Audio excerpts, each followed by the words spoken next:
tulemast tööandjate aasta kõige olulisemale kokkusaamisele, konverentsile Tuulelohelend. Sõja tõttu tekkinud jõulisele ja karmile olukorrale jõuame me alles nüüd tegelikult selle tajumiseni, miks ja mil moel see rohepööre ellu viia tuleks. Tunnistagem ausalt, et praeguses olukorras oleme sunnitud võtma kasutusele isegi rohkem kohalikku põlevkivi ja põletama puitu, et tulla toime keerulise olukorraga energiaturul.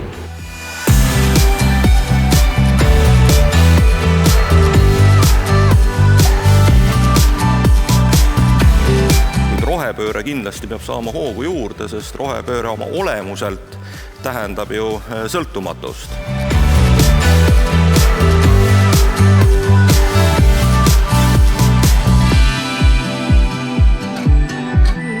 Tulevik on kogu aeg käes, lihtsalt see tulevik on vaja targalt ümber jaotada. Rohepööre on juba alanud käinud.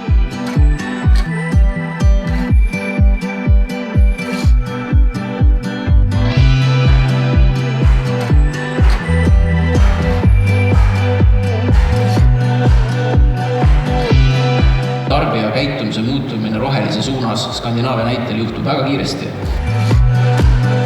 Töösturid, kes selle läbi viivad ja me viime selle läbi, see on selge, võtavad selle rahaga lõpuks tarbija taskust välja. Elu on karm, elu läheb edasi ja need teemad tegelikult on jätkuvalt aktuaalsed.